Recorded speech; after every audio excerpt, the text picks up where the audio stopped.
Welcome to Deepika mom kitchen.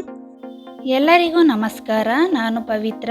ಇವತ್ತಿನ special recipe ಹಾಲು paper dosa ಮಾಡೋದು ಹೇಗೆ ನೋಡೋಣ. ತುಂಬಾ ಸಿಂಪಲ್ಲಾಗಿ ಈಸಿಯಾಗಿ ಮಾಡ್ಕೋಬೋದು, ತುಂಬಾ ಕ್ವಿಕ್ಕಾಗಿ ಆಗುತ್ತೆ.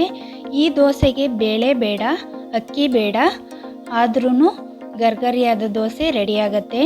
ಹೇಗೆ ಮಾಡೋದು ಅಂತ ನೋಡೋಣ ಬನ್ನಿ. 2 ಆಲೂಗೆಡ್ಡೆ ಇದ್ದರೆ ಸಾಕು, ದೋಸೆ ರೆಡಿ ಆಗುತ್ತೆ.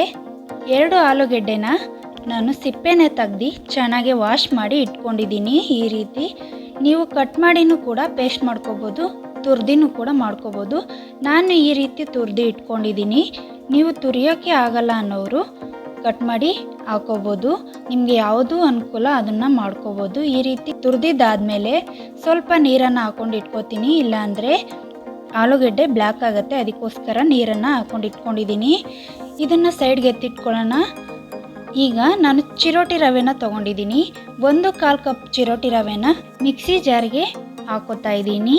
ಚಿರೋಟಿ ರವೆ ಇಲ್ಲ ಅನ್ನೋರು ಉಪ್ಪಿಟ್ಟು ರವೆನೂ ಹಾಕ್ಕೊಂಡು ಪೌಡರ್ನ ಮಾಡ್ಕೋಬೋದು. ಕಡಲೆ ಹಿಟ್ಟನ್ನ 2 ಸ್ಪೂನಷ್ಟು ಹಾಕೋತಾ ಇದ್ದೀನಿ. ನಾವು ಬಜ್ಜಿ ಬೋಂಡಾಗಿ ಯೂಸ್ ಮಾಡ್ತೀವಲ್ಲ, ಆ ಕಡಲೆ ಹಿಟ್ಟನ್ನ ತೊಗೊಂಡಿದ್ದೀನಿ. 2 ಸ್ಪೂನ್ ಮೈದಾ ಹಿಟ್ಟನ್ನ ತೊಗೊಂಡಿದ್ದೀನಿ. ಮೈದಾ ಹಿಟ್ಟು ಬೇಡ ಅನ್ನೋರು ಅಕ್ಕಿ ಹಿಟ್ಟು ಅಥವಾ ಗೋಧಿ ಹಿಟ್ಟನ್ನ ಹಾಕೋಬೋದು. ರುಚಿಗೆ ತಕ್ಕಷ್ಟು ಉಪ್ಪು, 1 ಸ್ಪೂನಷ್ಟು ಸಕ್ಕರೆನ ಹಾಕೋತಾ ಇದ್ದೀನಿ. ಸಕ್ಕರೆ ಹಾಕೋದ್ರಿಂದ ದೋಸೆ ಕಲರ್ ಚೆನ್ನಾಗಿ ಬರುತ್ತೆ. ಈಗ ಇದನ್ನು ಪೌಡರ್ನ ಮಾಡ್ಕೋಬೇಕು. ನೈಸ್ಗೆ ಪೌಡರ್ ಮಾಡ್ಕೋತಾ ಇದ್ದೀನಿ. ನೀವು ನೋಡ್ತಾ ಇರ್ಬೋದು, ನಾನು ಐಟಮ್ನ ಹಾಕ್ಕೊಂಡು ಈ ರೀತಿ ಪೌಡರ್ ಮಾಡ್ಕೊಂಡಿದ್ದೀನಿ. ಈ ರೀತಿ ನೈಸಾಗಿ ಪೌಡರ್ ಮಾಡ್ಕೊಂಡಿದ್ದಾದಮೇಲೆ ಒಂದು ಬೌಲ್ಗೆ ಹಾಕೋತಾ ಇದ್ದೀನಿ. ಬೌಲ್ಗೆ ಹಾಕೊಂಡ್ಮೇಲೆ ನಾನು ಅದೇ ಜಾರ್ಗೆ ತುರಿದಿಟ್ಕೊಂಡಿದ್ನಲ್ಲ ಆಲೂಗೆಡ್ಡೆನ, ಅದನ್ನು ನೀರು ಸಮೇತನೇ ಹಾಕೋತಾ ಇದ್ದೀನಿ. ನೀರನ್ನ ಚೆಲ್ಲೋದಕ್ಕೆ ಹೋಗಬೇಡಿ, ನೀರು ಸಮೇತನೇ ಹಾಕ್ಕೊಳ್ಳಿ. ನಾವು ಮೊದಲೇ ವಾಶ್ ಮಾಡಿ ತುರಿದು ಇಟ್ಕೊಂಡಿದ್ದೀವಲ್ಲ, ಹಾಗಾಗಿ ಏನಾಗೋದಿಲ್ಲ, ಹಾಕೋಬೋದು ನೀರನ್ನ. ಇವಾಗ ನೈಸ್ಗೆ ನಾನು ಪೇಸ್ಟ್ನ ಮಾಡ್ಕೋತಾ ಇದ್ದೀನಿ. ಈ ರೀತಿ ನೈಸಾಗಿ ಪೇಸ್ಟ್ ಆಗಬೇಕು. ನಾವು ತರಕಾರಿ ರುಬ್ಬಿಟ್ಟೆ ದೋಸೆ ಮಾಡಬೇಕಾದ್ರೆ ಮಧ್ಯೆ ಮಧ್ಯೆ ಕಿತ್ತೋಗೋ ಚಾನ್ಸಸ್ ಇರುತ್ತೆ. ಅದಕ್ಕೋಸ್ಕರ ನೈಸಾಗಿ ಮಾಡ್ಕೊಳ್ಳಿ. 1/4 ಕಪ್ ರವೆಗೆ 3/4 ಕಪ್ಪಿನಷ್ಟು ಮೊಸರನ್ನ ಹಾಕೋತಾ ಇದ್ದೀನಿ. ಆದಷ್ಟು ಗಟ್ಟಿ ಮೊಸರನ್ನ ಹಾಕ್ಕೊಳ್ಳಿ. ಮೊಸರು ಹಾಕಿದ್ದಾದಮೇಲೆ ನಾವು ಪೌಡರ್ ಮಾಡಿ ಇಟ್ಕೊಂಡಿದ್ವಲ್ಲ, ಅದನ್ನು ಕೂಡ ಇವಾಗಲೇ ಸೇರಿಸ್ಕೋತಾ ಇದ್ದೀನಿ. ಇವಾಗಲೇ ಸೇರಿಸ್ಕೊಂಡು ಸ್ಪೂನಲ್ಲಿ ಸರಿಯಾಗಿ ಒಂದ್ಸಲಿ ಮಿಕ್ಸ್ ಮಾಡಿಕೊಂಡು ನಾನು ದೋಸೆ ಹಿಟ್ಟಿನ ಅದಕ್ಕೆ ಮತ್ತೆ ಪೇಸ್ಟ್ ಮಾಡ್ಕೋತೀನಿ. ಈ ದೋಸೆ ಹಿಟ್ಟಂತೂ 5 ನಿಮಿಷದಲ್ಲಿ ರೆಡಿ ಆಗುತ್ತೆ. ತುಂಬಾ ಚೆನ್ನಾಗಿರುತ್ತೆ, ತುಂಬಾ ಕ್ರಿಸ್ಪಿಯಾಗಿರುತ್ತೆ. ನಾವು ಮಸಾಲೆ ದೋಸೆ ತಿಂತೀವಲ್ಲ, ಸೇಮ್ ಅದೇ ಟೇಸ್ಟ್ ಇರುತ್ತೆ. ಇವಾಗ ಚೆನ್ನಾಗಿ ಒಂದ್ಸಲಿ ಮಿಕ್ಸ್ ಮಾಡಿಕೊಂಡು ನಾನು ದೋಸೆ ಹಿಟ್ಟಿನ ಅದಕ್ಕೆ ಪೇಸ್ಟ್ನ ಮಾಡ್ಕೋತೀನಿ. ಕೈಯಲ್ಲಿ ಮಿಕ್ಸ್ ಮಾಡಿದ್ರೆ ಅಷ್ಟೊಂದು ಮಿಕ್ಸ್ ಆಗೋದಿಲ್ಲ.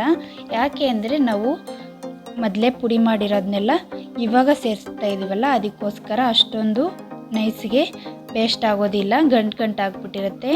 ಈ ರೀತಿ ಒಂದ್ಸಲಿ ಪೇಸ್ಟ್ನ ಮಾಡಿ ನಾನು ಬೌಲ್ಗೆ ಹಾಕೋತಾ ಇದ್ದೀನಿ. ನಾನು ಆಲೂಗೆಡ್ಡೆಯಲ್ಲಿ ಇತ್ತಲ್ಲ ನೀರು, ಅದು ಮತ್ತು ಮೊಸರು ಅಷ್ಟೇ ಹಾಕ್ಕೊಂಡಿರೋದು, ಮತ್ತೆ ಇನ್ನು ನೀರನ್ನ ಹಾಕ್ಕೊಂಡಿಲ್ಲ.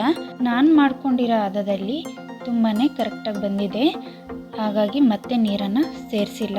1/4 ಟೇಬಲ್ ಸ್ಪೂನಷ್ಟು ಸೋಡಾನ ಹಾಕೋತಾ ಇದ್ದೀನಿ. ನಾವು ಇನ್ಸ್ಟೆಂಟಾಗಿ ಮಾಡೋದ್ರಿಂದ ಸೋಡಾನ ಹಾಕೋದ್ರಿಂದ ಚೆನ್ನಾಗಿ ಬರುತ್ತೆ. ನೀವು ಸೋಡಾ ಬದಲು ಈನನ್ನು ಕೂಡ ಹಾಕ್ಬೋದು. ಇವಾಗ ದೋಸೆ ಹಿಟ್ಟು ರೆಡಿಯಾಗಿದೆ.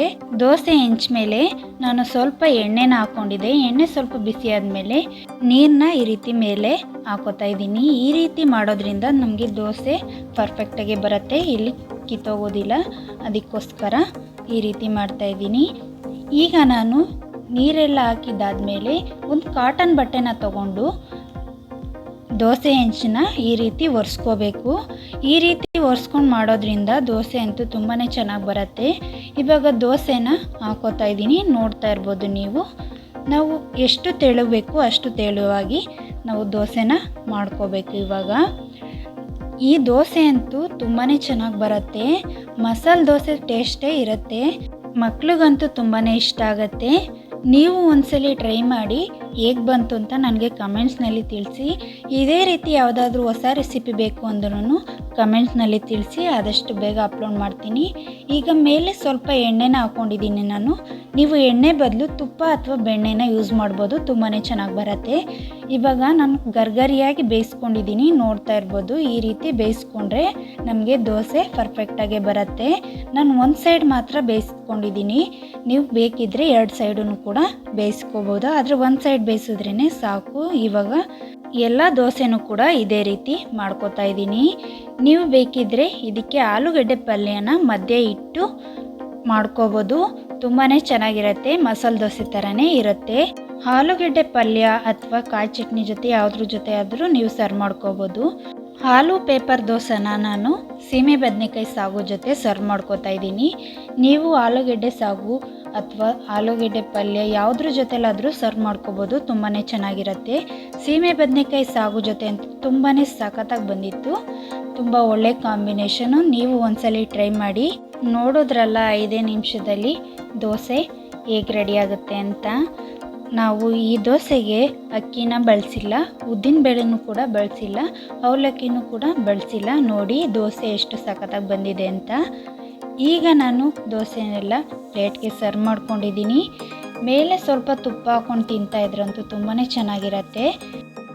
ಆಲ್ರೆಡಿ ನಾನು ಆಲೂಗಡ್ಡೆ ಪಲ್ಯ ಮತ್ತು ಚಟ್ನಿನ ಅಪ್ಲೋಡ್ ಮಾಡಿದ್ದೀನಿ, ನಮ್ಮ ಚಾನಲ್ಗೆ ಹೋಗಿ ಚೆಕ್ ಮಾಡ್ಬೋದು. ಹಾಗೆ ನಾನು ಮಸಾಲೆ ದೋಸೆನೂ ಕೂಡ ಅಪ್ಲೋಡ್ ಮಾಡಿದ್ದೀನಿ, ಅದನ್ನು ಕೂಡ ನೀವು ಚೆಕ್ ಮಾಡ್ಬೋದು. ವಿಡಿಯೋನ ಮಧ್ಯ ಮಧ್ಯೆ ಸ್ಕಿಪ್ ಮಾಡ್ದೇ ಫುಲ್ ವಿಡಿಯೋನ ನೋಡಿ ನಮ್ಮ ಚಾನಲ್ಗೆ ಸಪೋರ್ಟ್ ಮಾಡಿ. ಈ ವಿಡಿಯೋ ನಿಮಗೆ ಇಷ್ಟ ಆಗಿದ್ದರೆ ಲೈಕ್ ಮಾಡಿ, ಶೇರ್ ಮಾಡಿ, ಸಬ್ಸ್ಕ್ರೈಬ್ ಮಾಡ್ಕೊಳ್ಳಿ. ನೆಕ್ಸ್ಟ್ ವಿಡಿಯೋದಲ್ಲಿ ಸಿಗ್ತೀನಿ. Thanks for watching.